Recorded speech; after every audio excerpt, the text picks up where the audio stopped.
The ship landed on the frozen world of Prime with a sound like thunder. Commander Cole stood at the window and watched the ice storms move across the Black Mountains. He had been in space for 12 years.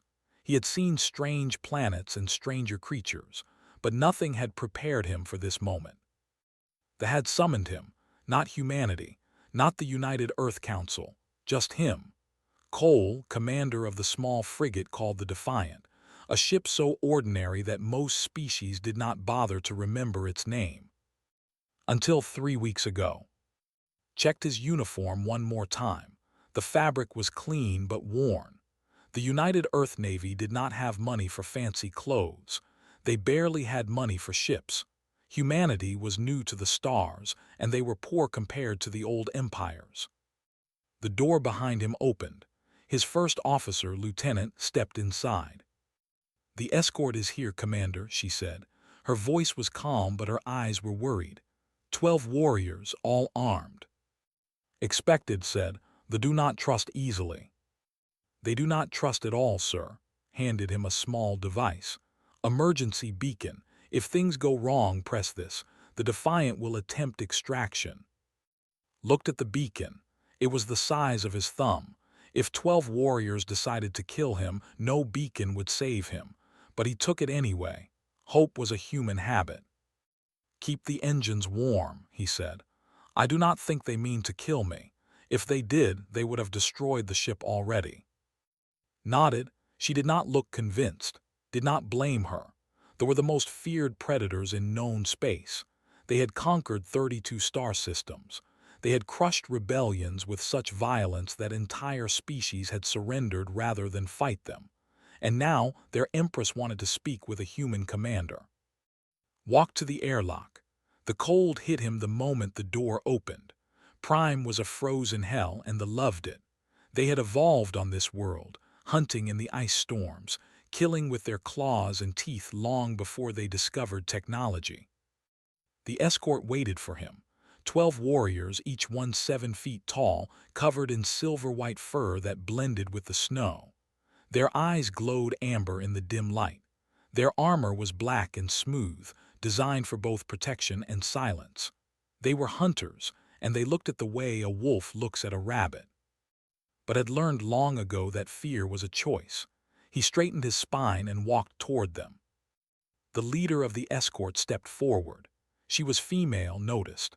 Among the females were larger and more dangerous than males.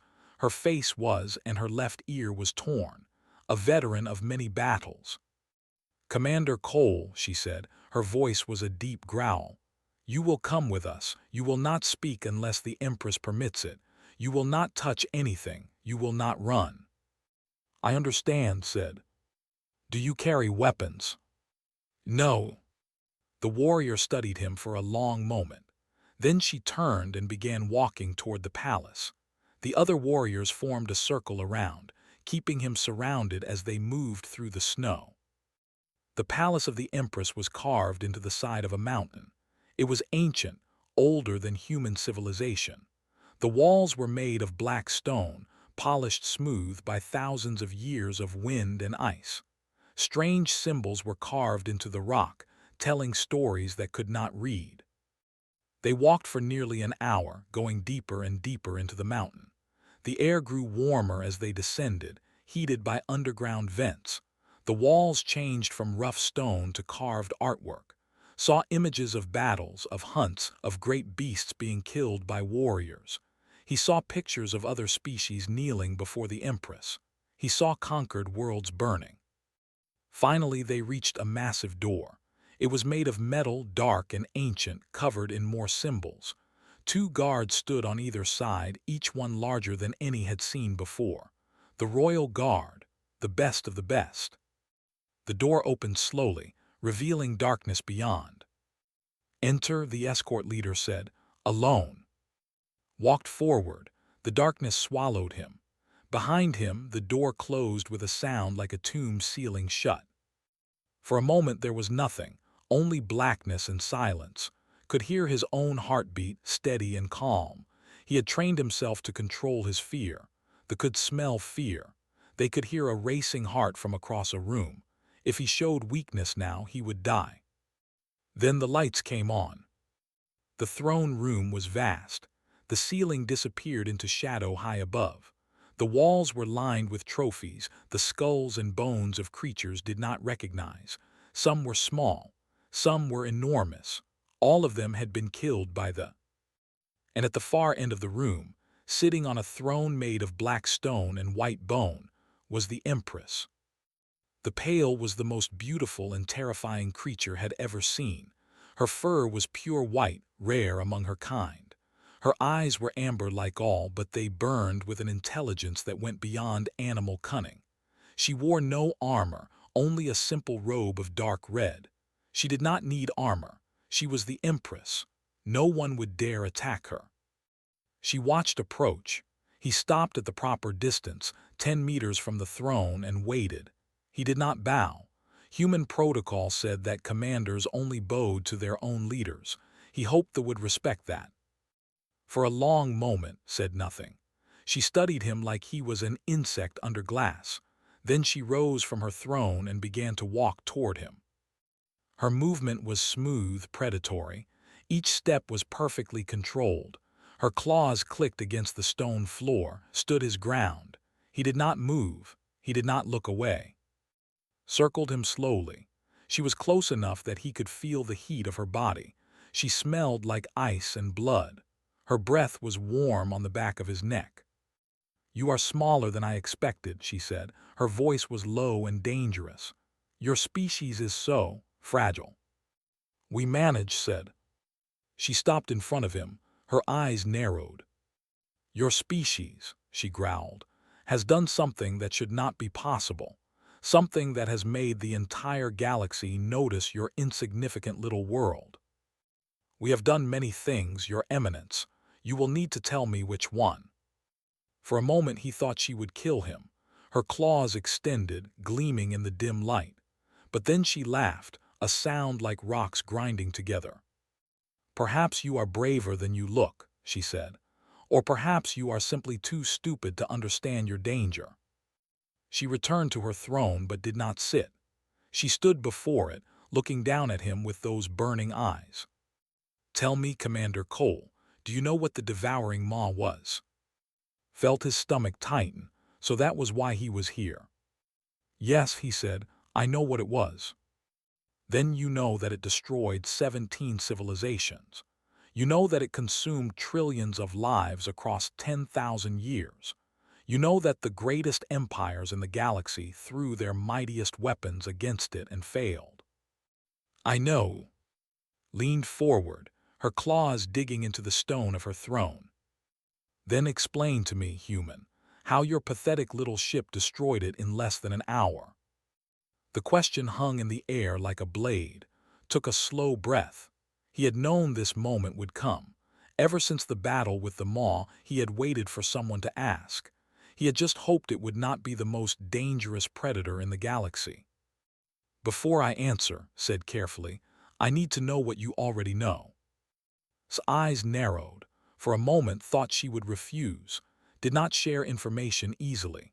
They hoarded knowledge like treasure. But then she waved her hand, and holographic displays flickered to life around the throne room. Watched as images appeared in the air, star maps, battle recordings, technical readouts. The Empress had done her research.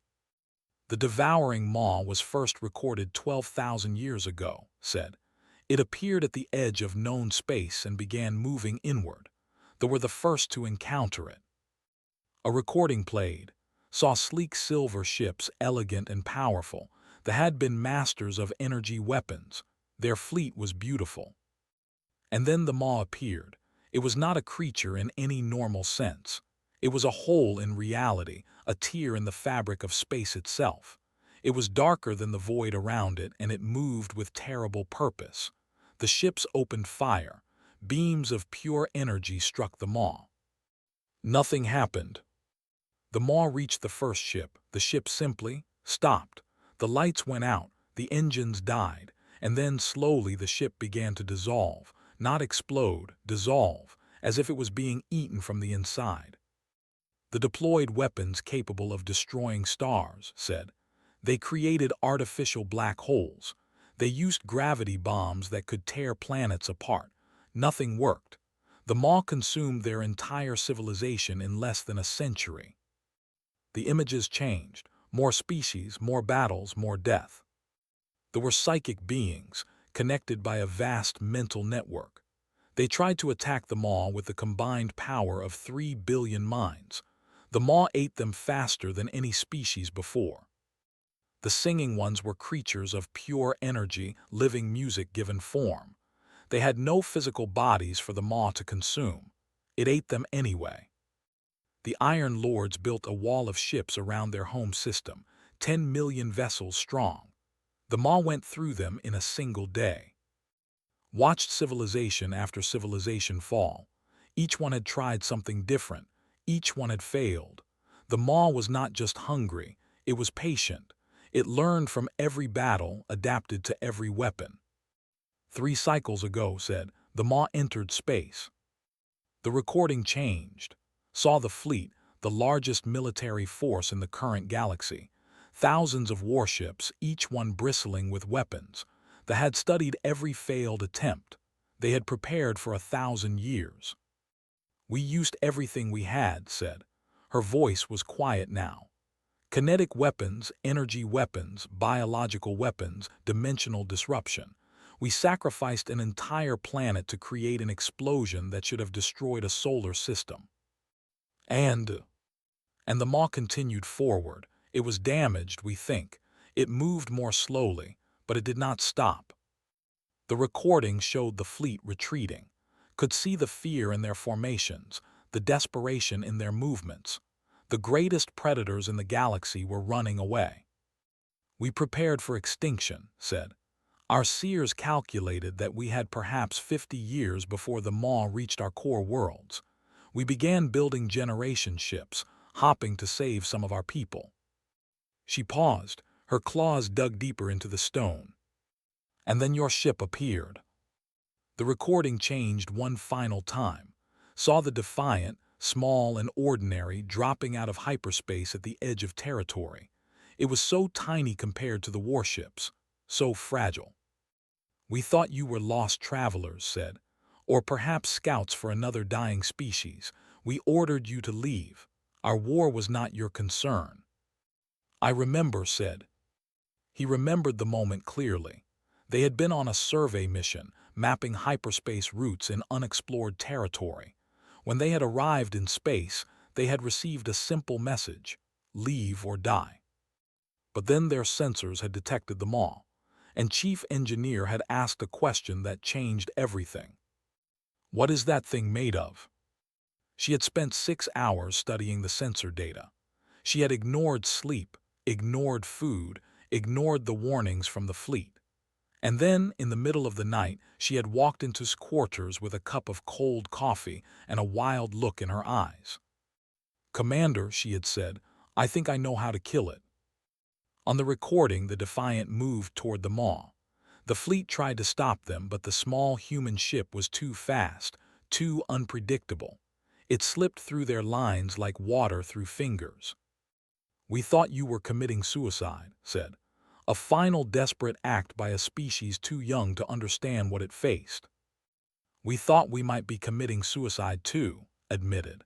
Was only 60% sure it would work. On the recording, the Defiant reached the Maw. There was no weapon fire, no missiles. Instead, the small ship's communication array lit up, broadcasting a signal directly at the void entity. For a moment, nothing happened. Then the Maw flickered. It was the only word could think of. The ancient horror, destroyer of civilizations, flickered like a broken light. Strange colors rippled across its surface. It began to move erratically, spinning and twisting in ways it had never moved before. And then it tore itself apart. The explosion was silent in the vacuum of space, but the sensors showed the energy release. It was bigger than the death of a star. The Maw scattered into 1 billion fragments, each one dissolving into nothing as they spread across the void. When it was over, there was nothing left, no trace that the devouring Maw had ever existed. The recording ended. The throne room returned to darkness, stared at with an expression he could not read. "Explain," she said, "now." Gathered his thoughts. This was the difficult part, not because the explanation was complicated, but because he was not sure the Empress would believe it. "The maw fed on consciousness," he said. "You already know this. Every species that studied it came to the same conclusion. It ate minds, not bodies. The physical destruction was just a side effect." "We know this," said impatiently, "but knowing what it ate did not help us stop it." "Because you were thinking about it wrong. Everyone was. You all tried to find a way to hurt it, to damage it, to kill it with force. But you cannot kill hunger with weapons. You can only kill hunger with something indigestible." The Empress tilted her head. Her ears moved forward, curious despite her anger. "Explain further." "The maw did not just eat any consciousness. It ate ordered consciousness, logical minds, coherent thoughts. The more organized a species was, the more delicious they were to it." Paused. "Though with their perfect psychic unity were like a feast. The Iron Lords with their precise military discipline were almost as satisfying. Every species the maw encountered had one thing in common. They made sense. And humans do not." Laughed. It was not entirely a happy sound. "Your Eminence, humans are the most contradictory species in the galaxy. We know what will make us happy and then do the opposite. We build hospitals and weapons in the same factories. We will die for strangers and kill for insults. We believe impossible things before breakfast and doubt obvious truths at dinner." He met her eyes directly. "We are chaos, Your Eminence. Beautiful, terrible, stubborn chaos. And when broadcast a concentrated signal of pure human consciousness at the maw, it did not know what to do with us." Was silent for a long moment. Her expression was unreadable. "You fed it confusion. We fed it ourselves. Every contradiction, every paradox, every impossible thing humans believe, and the maw choked on it." The throne room was silent. Could hear the distant sound of wind outside the mountain, the soft hum of ancient machines somewhere in the walls. He could hear his own breathing, slow and steady. Stood motionless before her throne. Her amber eyes had not left his face since he finished speaking. Could not tell if she believed him. He was not sure if it mattered. "This is absurd," the Empress said finally. "Yes," agreed, "it is. You expect me to believe that your species destroyed an entity that consumed 17 civilizations, not with weapons, not with technology, not with strategy, but with mental chaos. I expect you to believe what you saw in that recording. The Defiant did not fire a single shot. We transmitted a signal. The maw died," spread his hands. "The explanation may be absurd, but it is also true." Began to pace. Her movements were sharp, agitated. Watched her carefully. A predator in motion was a predator thinking, and a thinking was more dangerous than an angry one. "Tell me about this engineer," said. "This. How did she discover this weakness?" Thought about. She was small, even by human standards. She had messy black hair that she never bothered to brush. She drank too much coffee and slept too little. She talked to machines like they were people, and sometimes forgot to talk to people at all.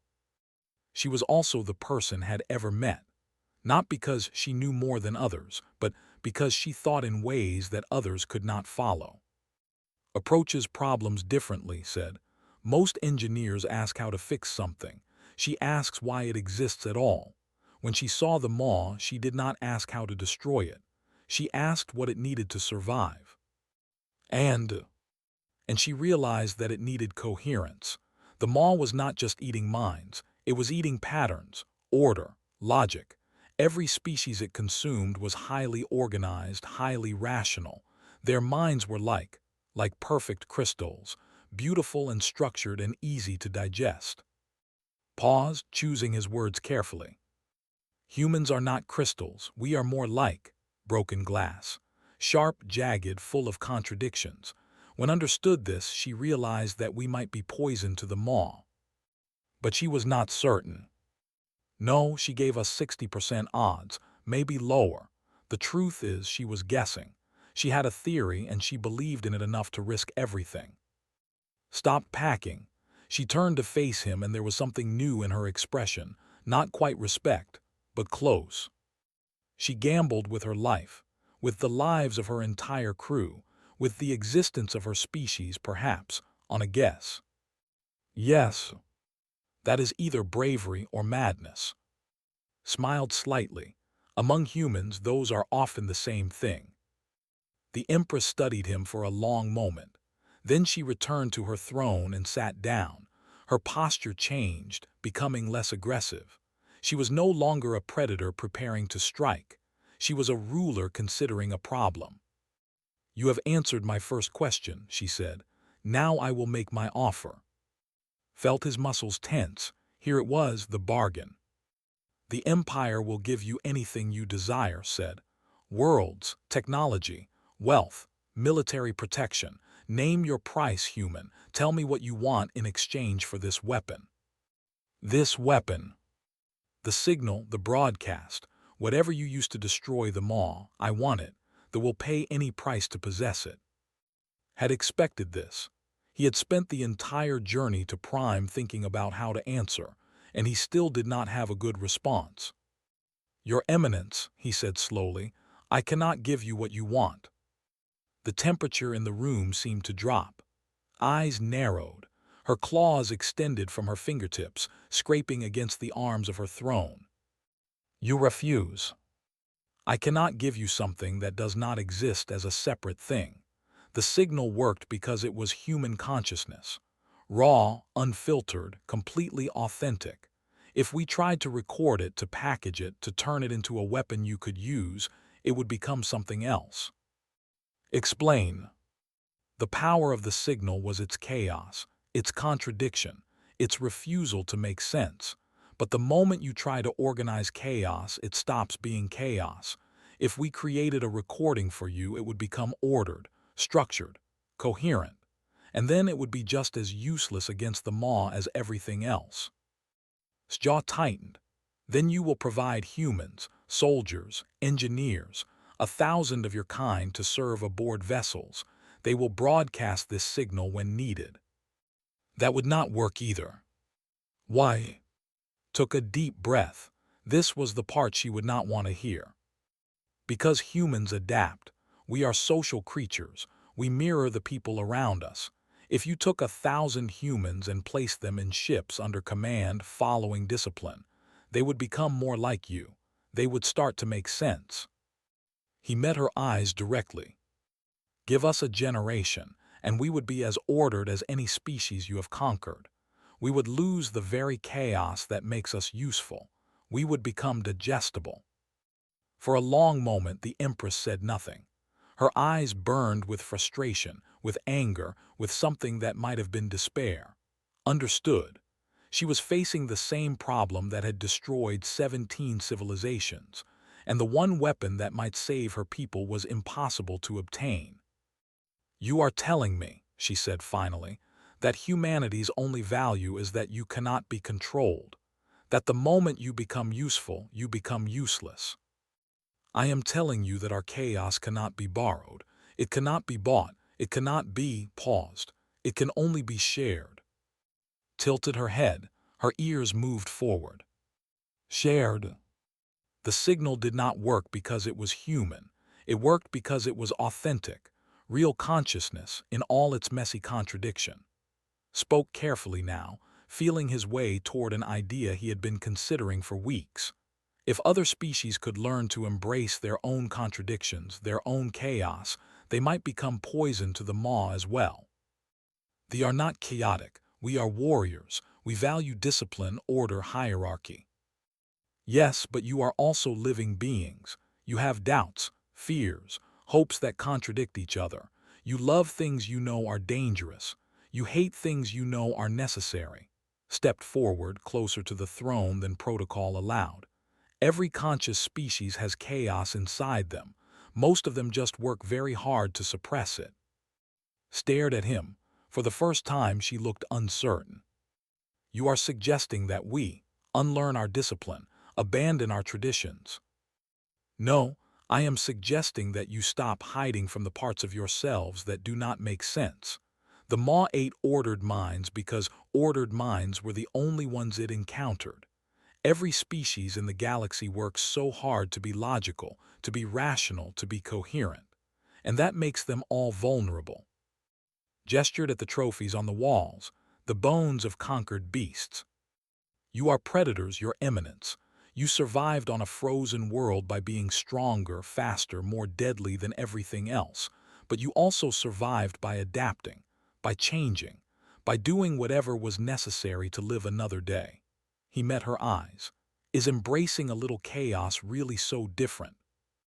The Empress was silent for a long time. The wind howled outside the mountain. Somewhere in the depths of the palace, a machine hummed its ancient song. You are asking us to become more like humans, said at last. I am asking you to become more like yourselves, the parts you have been hiding. She considered this. Her claws tapped against the arm of her throne, a rhythm like distant thunder. And if we cannot, if the nature is too ordered, too disciplined to ever match your chaos. Smiled, it was a tired smile but genuine. Then maybe you just need some humans around to remind you how it is done. The Empress rose from her throne and walked down the steps toward. Her movement was different now. The predatory tension was still there, but it was mixed with something else. Curiosity, perhaps, or calculation. You speak of partnership, she said, of humans working alongside, but you must understand our history. They have never had partners. We have had subjects, servants, prey. And how has that worked out against the things that live in the void? The question was bold, perhaps too bold. Saw the flash of anger in his eyes, the twitch of her claws, but she did not strike. Instead, she laughed, that grinding sound that was so different from human laughter. You are either very brave or very foolish, Commander Cole. I have been told it is difficult to tell the difference. With your species, I suspect that is true. Circled him again, but this time it felt less like stalking and more like assessment. Tell me something. Why did your ship come to our territory? You said you were on a survey mission, but our space was not on any human charts. Hesitated. This was a question he had hoped to avoid. We were lost, he admitted.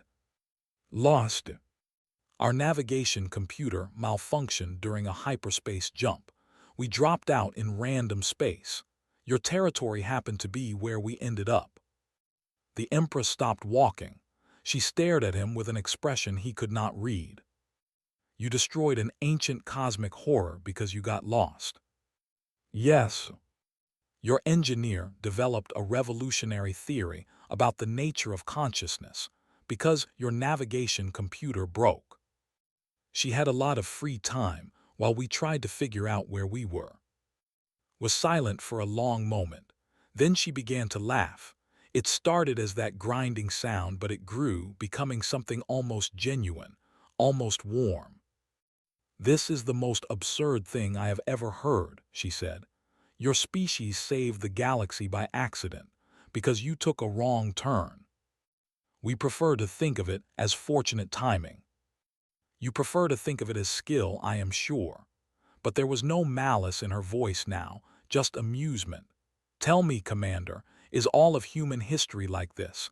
Great achievements born from mistakes and coincidence? Thought about it. He thought about the discovery of penicillin, found by accident when a scientist left a Petri dish uncovered.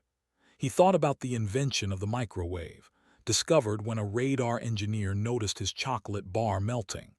He thought about the countless discoveries and innovations that had come from errors, from accidents, from sheer stubborn refusal to admit defeat. More or less, he said, we are very good at stumbling into solutions, and very bad at planning them. We plan constantly, we just rarely follow our plans. Shook her head. You are impossible creatures. Yes, that is rather the point. The Empress returned to her throne but did not sit. She stood before it, looking out at the trophies that lined her walls.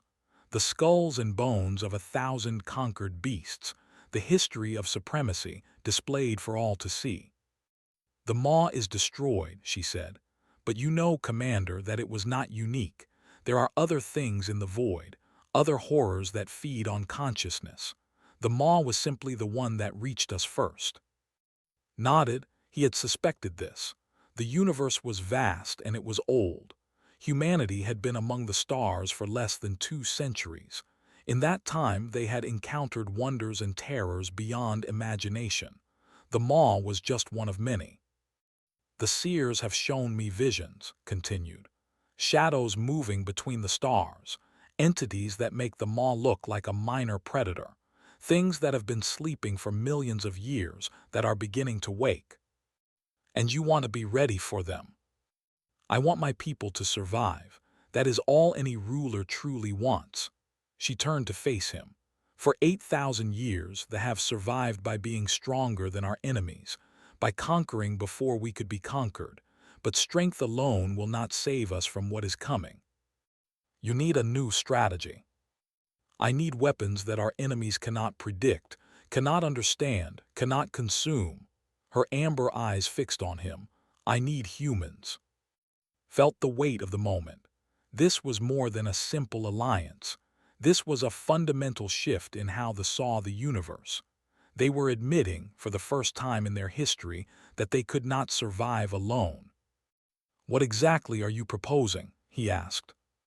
A partnership, true partnership, not the false equality we have offered to subject races. Humans would serve alongside, not beneath them. Your ships would fly with our fleets. Your engineers would work with our scientists. Your chaos would combine with our strength. And in return, the Empire will protect human territory. We will share our technology, our knowledge, our resources. We will treat your species as equals, the first time we have done so since our empire was founded. It was an extraordinary offer. Knew that his superiors on Earth would be shocked. They had never treated anyone as equals. They had never shared their technology. They had never offered protection without demanding submission. But also knew that extraordinary times required extraordinary measures. The Maw had proven that the old rules no longer applied. The universe was changing, and those who did not change with it would not survive. There would be conditions, he said. Name them. Humans must remain human. We cannot be integrated into command structures. We cannot be forced to follow discipline. The moment we become ordered, we lose our value. Nodded, this is understood. We would need to maintain our own culture, our own traditions, our own ways of thinking, even if they seem inefficient or irrational to you. Especially if they seem irrational, that is the entire point. Paused. The next condition was the most important and the most dangerous. And there must be truth between us, complete truth. No hidden agendas, no secret plans, no manipulation. If this partnership is going to work, we need to trust each other, and trust requires honesty. His expression flickered. For a moment saw something behind her royal mask, surprise perhaps, or discomfort. They are not known for sharing information freely, she said. Neither are humans, we lie constantly. To others, to ourselves, sometimes just for the fun of it, smiled slightly. But we also know that some things are too important for lies. If we are going to fight cosmic horrors together, we need to know what we are really facing, and what we are really fighting for. The Empress was silent for a long moment. Could see her thinking, calculating, weighing the costs and benefits.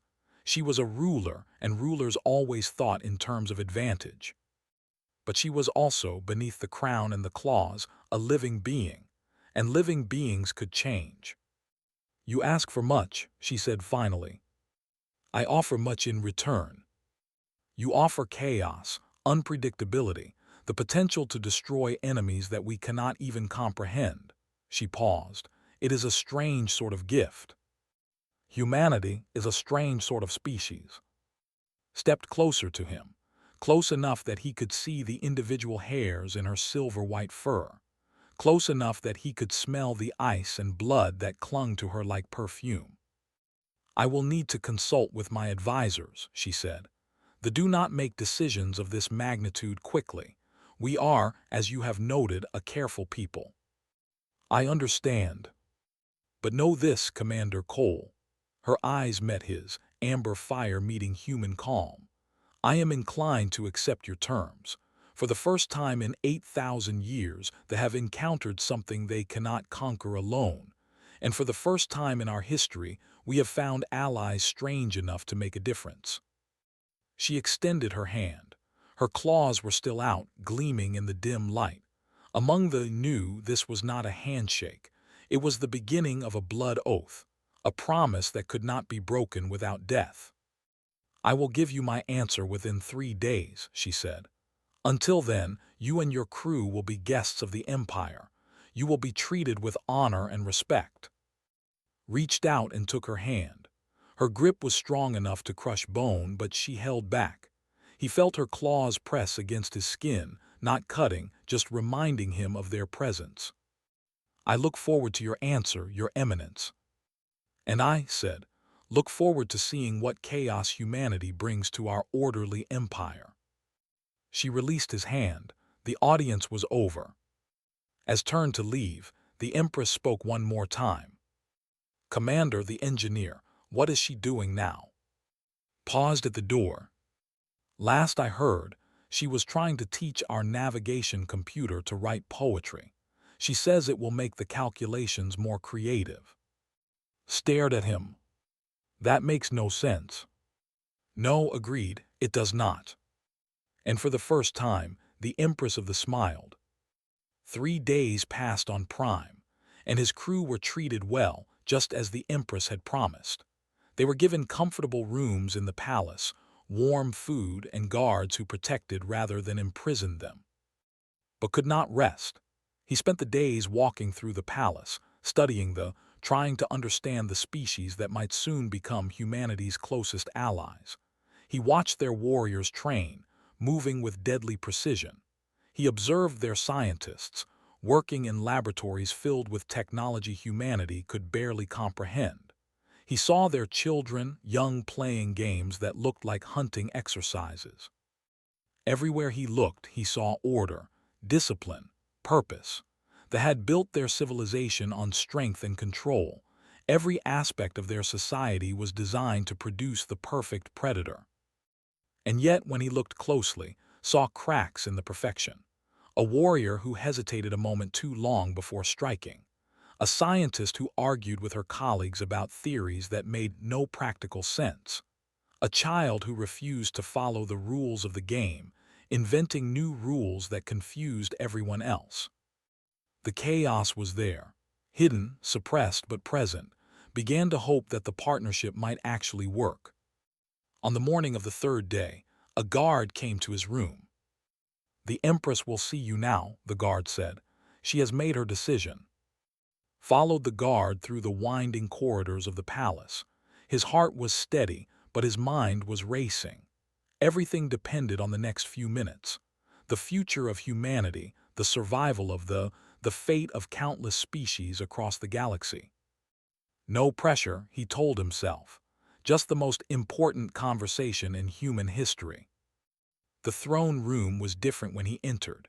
The trophies still lined the walls, but the lights were brighter now. And the Empress was not alone.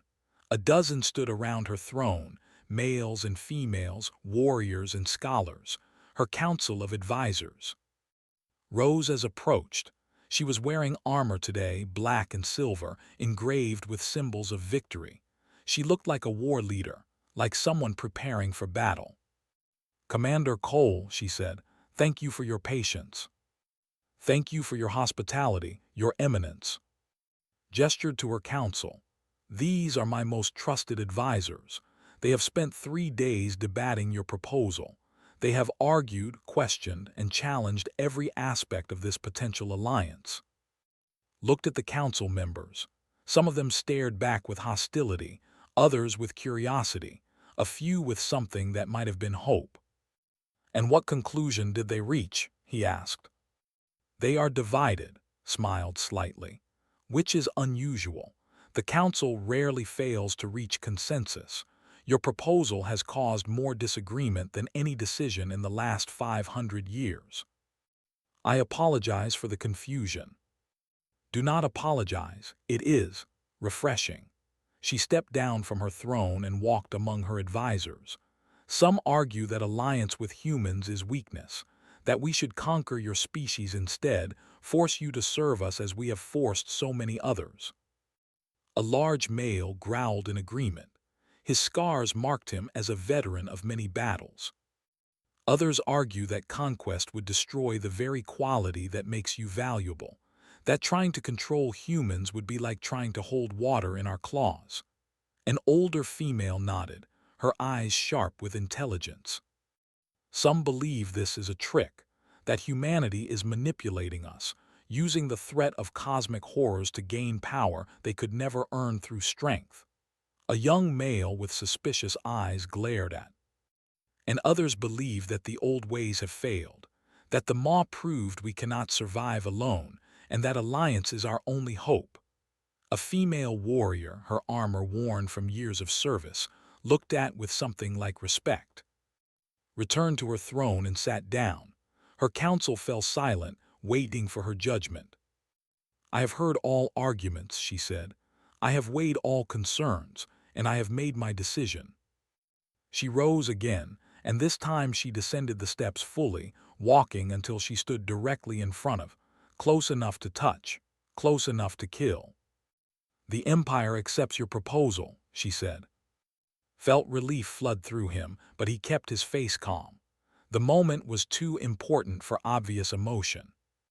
We will form a true partnership, continued. Humans and working together as equals, your chaos and our strength, your creativity and our discipline, two species united against the darkness. She extended her hand again, claws gleaming, but this time noticed they were shorter, filed down, a gesture of trust. This alliance will not be easy, she said. Our peoples are different in almost every way. There will be misunderstandings, conflicts, moments when we question whether this was a mistake. Took her hand. Her grip was still strong but gentler than before. We will learn from each other, he said. That is what partners do. And we will face what comes together. The horrors in the void, the challenges of the future, the enemies we have not yet imagined. Eyes burned with determination. Whatever the universe sends against us, we will meet it as one. The council members began to move forward, surrounding and the Empress.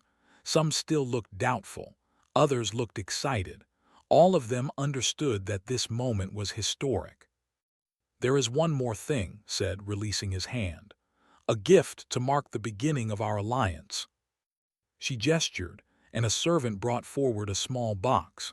Inside was a device did not recognize, a sphere of metal and crystal that pulsed with soft light. This is a communication beacon, explained.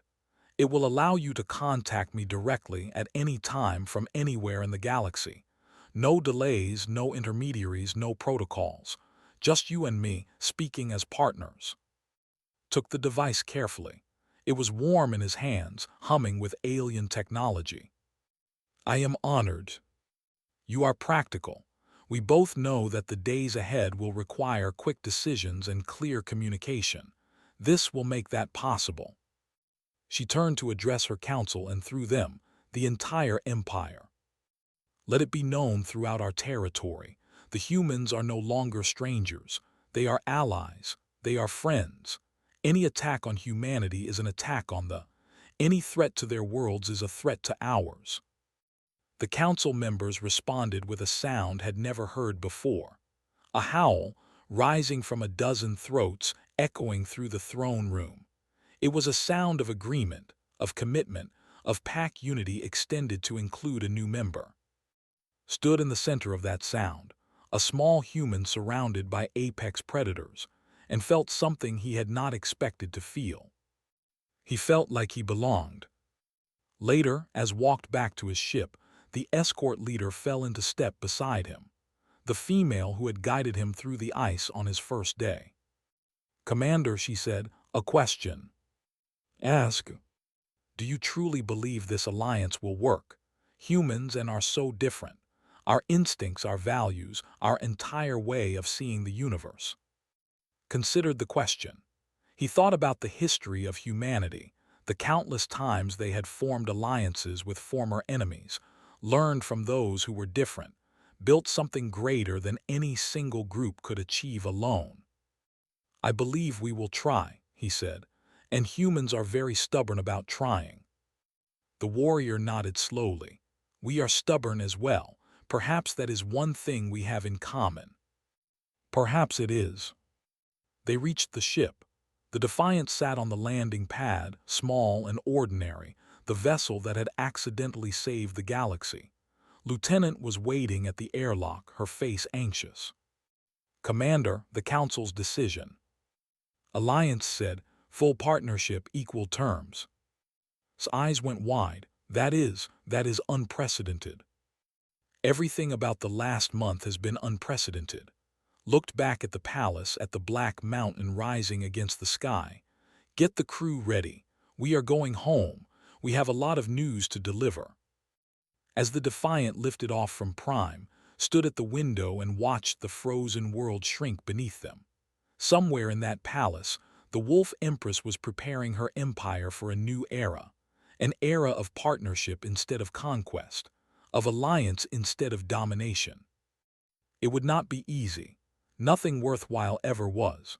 But as the ship entered hyperspace, carrying the first treaty between humans and in history, allowed himself a small smile. Humanity had stumbled into the stars. They had gotten lost, made mistakes, broken things they did not mean to break. They had faced ancient horrors with coffee-fueled theories and desperate gambles. And somehow, against all odds, they had found their place in the universe.